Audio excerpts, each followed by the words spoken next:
Jharkhand ED ने high court ने कहा पूजा सिंघल से मिले हड़कंप मचाने वाले दस्तावेज, हेमंत का बचाव में कपिल सिब्बल। झारखंड के मुख्यमंत्री हेमंत सोरेन ने मुश्किलें अभी और बढ़ सकती है। हेमंत सोरेन के उनके रिश्तेदार व करीबियों से जुड़ी सेल कंपनियों के मामले में सुनवाई के क्रम में प्रवर्तन निदेशालय ईडी के आज झारखंड हाई कोर्ट में कहा है कि भ्रष्टाचार के संगीन मामलों में झारखंड आईएएस पूजा सिंघल के ठिकानों पर हुई छापेमारी एजेंसी कोर्ट के दिखाना चाहती है। इस मामले में सुनवाई करते हुए जज ने कहा कि हम वे दस्तावेज जरूर देखना चाहेंगे। इस सीलबंद लिफाफे में हाई कोर्ट के रजिस्ट्रार जनरल के जरिए अदालत में जमा कराए। इस बीच हेमंत सोरेन के बचाव में सुप्रीम कोर्ट के वरिष्ठ वकील कपिल सिब्बल ने दलीलें से दी, लेकिन कोर्ट ने कहा कि समय आने पर आपको मौका देंगे, आपके पक्ष भी जरूर सुनेंगे। कपिल सिब्बल ने सुप्रीम कोर्ट को हवाले देते हुए इस याचिका को खारिज करने की मांग की। ईडी की ओर से हाई कोर्ट में अभी कहा गया कि वे स्वयं किसी भी मामले में प्राथमिक दर्ज नहीं कर सकती है। इस मामले में सुनवाई के लिए अलग से विशेष तौर पर कोर्ट लगाएंगे। अब 17 मई को सुनवाई होगी। झारखंड पंचायत चुनाव 2022 गढ़वा के 5 प्रखंडों में 571 पदों के लिए वोटिंग कल। यहां देखिए पूरी डिटेल्स। झारखंड के गढ़वा जिले में चल रहे हैं त्रिस्तरीय पंचायत चुनाव 2022 के पहले चरण के लिए चुनाव प्रचार का शोर गुरुवार को दोपहर 3 बजे ही थम गई। पहले चरण में जिला के 5 प्रखंडों क्रम में रंका, रमकांडा, चिनिया, भंडरिया, बड़गढ़ में जिला परिषद सदस्य सहित पंचायत समिति सदस्य और मुखिया और वार्ड सदस्य के लिए चयन को लेकर वोटिंग होगी। उक्त 5 प्रखंडों को मिलाकर कुल 48 पंचायत में चुनाव होना है। जिला परिषद के 6 सीटों के लिए कुल 45 उम्मीदवार मैदान में हैं, जो तो पंचायत समिति सदस्य के 48 सीट पर 184 प्रत्याशी अपना भाग्य आजमाया रहे हैं। वही मुखिया पद के लिए 38 सीटों के लिए 327, तो वार्ड सदस्य के लिए 479 सीटों के लिए 978 उम्मीदवार चुनावी मैदान में ताल ठोक रहे हैं, जिनके भाग्य का फैसला 479 बनाए गए। मतदान केंद्रों पर 1,82,734 मतदान करेंगे। झारखंड हाई कोर्ट हेमंत सोरेन के करीबों के सेल कंपनी का निवेश मामला हाई कोर्ट ने दस्तावेज जमा करने का दिया। झारखंड सीएम हेमंत सोरेन के करीबों द्वारा सेल कंपनी ने निवेश मामलों में हाई कोर्ट के chief justice Ravi Ranjan S N. Prasad का अदालत में सुनवाई हुई। सुनवाई के दौरान ईडी के और सुप्रीम कोर्ट ने वरीय अधिवक्ता तुषार मेहता ने अदालत को बताया कि हाल के दिनों में एजेंसी के राज में कार्रवाई की है, जिसमें कुछ महत्वपूर्ण दस्तावेज मिले हैं, जिसे वह कोर्ट में पेश करना चाहते हैं। इस अदालत में उन्हें सीलबंद लिफाफे में रजिस्ट्रार जनरल का यहाँ दस्तावेज जमा करने का निर्देश दिया।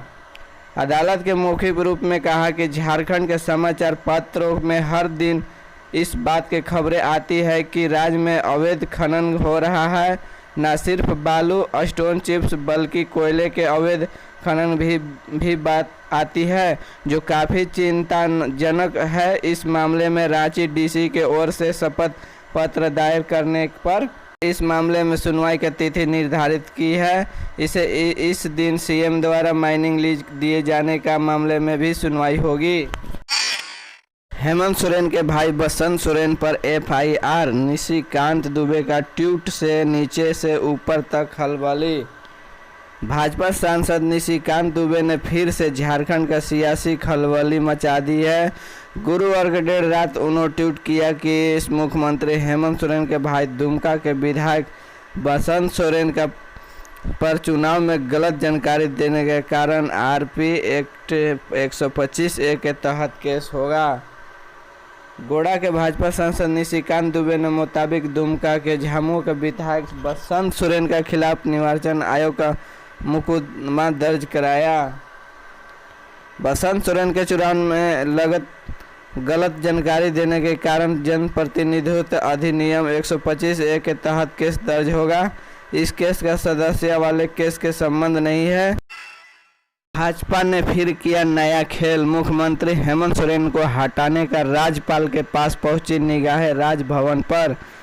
झारखंड के मुख्यमंत्री हेमंत सोरेन के खदान लीज मामले में घेरते हुए भाजपा ने एक बार फिर राजभवन पर दस्तक दी है। भाजपा प्रदेश अध्यक्ष दीपक प्रकाश, बाबूलाल मरांडी, रघुवर दास ने आदित्य नेताओं के राज्यपाल रमेश बैस से मिलकर हेमंत सोरेन को आयोग ठहराने के गुहार लगाई। भाजपा नेताओं के गुरुवार को राज्यपाल रमेश बैस के मुलाकात कर उन्हें एक ज्ञापन सौंपा। आईएएस पूजा सिंघल के करीब अफसरों नेताओं पर आज दिन का भारी, अभिषेक झा ने खोले कई राज।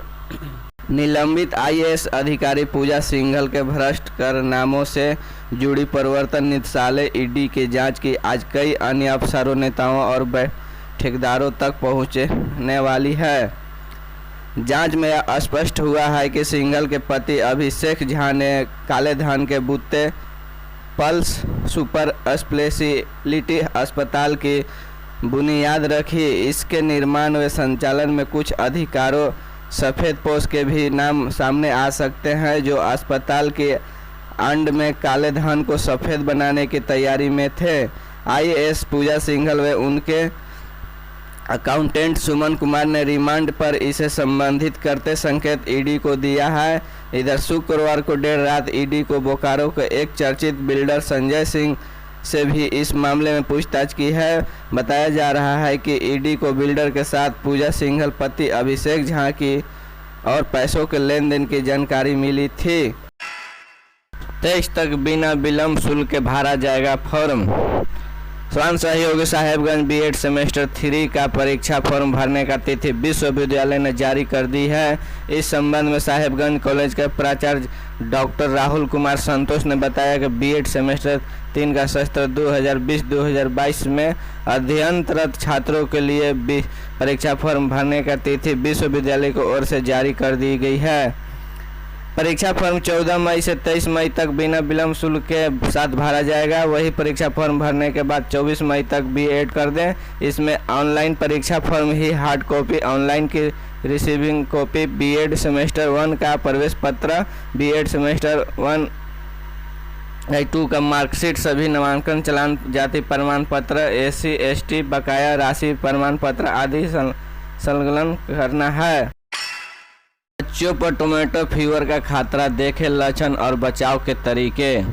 अपने बच्चों को टोमेटो फीवर से बचाइए। देश में कोरोना वायरस के चौथी लहर के बीच छोटे बच्चों को निशाना बनाने वाला टोमेटो फीवर का तेज धमक सुनी जा रही है। टमाटर फ्लू या टमाटर बुखार के कई मामले में बीते दिन केरल में दर्ज किए जाने के बाद स्वास्थ्य विशेषज्ञ इस बीमारी को लेकर सतर्क हो गए हैं।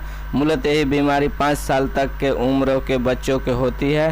कोरोना के चौथी लहर में बच्चों में तेजी से संक्रमण फैलने की खबर से परेशान अभिभावकों के लिए टोमेटो फ्लू नई मुश्किलों लेकर आए हैं। खबर की कोरोना के नए वेरिएंट मिलने के बीच केरल टमाटर फ्लू से बुरी तरह जकड़ गया है। यहाँ अस्पतालों में सैकड़ों बच्चे इस बीमारी के ग्रसित होकर इलाज कराने पहुँचे। झारखंड या देश के किसी अन्य राज्य में सभी टमाटर फीवर की पुष्टि नहीं हुई है।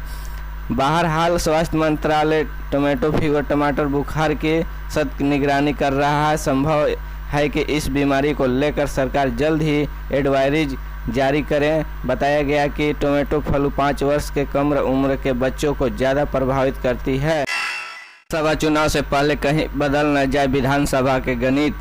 झारखंड में राज्यसभा चुनाव से पहले राजनीतिक उथल पुथल बड़े पैमानों पर संभावित है। इसका असर प्रमुख राजनीतिक दलों का विधानसभा के मौजूदा स्थिति पर भी पड़ेगा।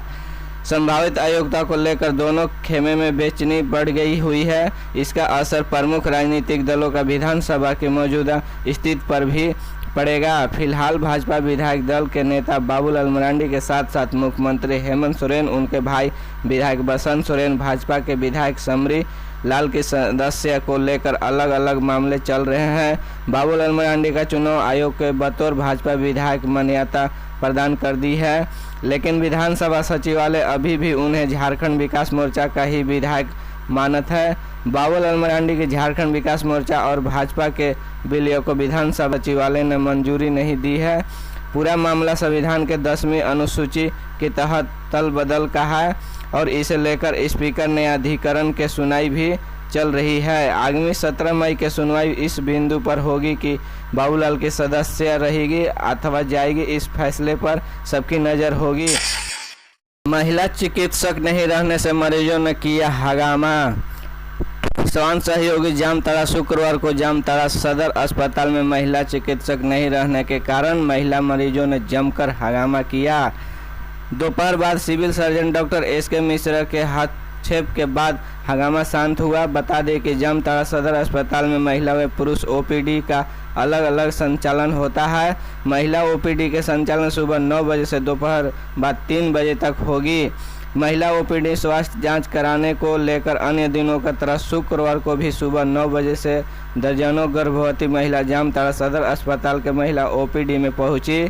महिला मरीजों ने सदर अस्पताल में शुल्क जमा करके पंजीकरण रसीद लेकर महिला ओपीडी में मौजूद सहायक स्वास्थ्य कर्मी के समक्ष जमा किया। जब दोपहर 1 बजे तक महिला ओपीडी में महिला चिकित्सक नहीं पहुंची तो सुबह से चिकित्सक का इंतजार कर रहे हैं महिला मरीजों का धैर्य टूट गया और अस्पताल प्रबंधक के खिलाफ हंगामा शुरू कर दी।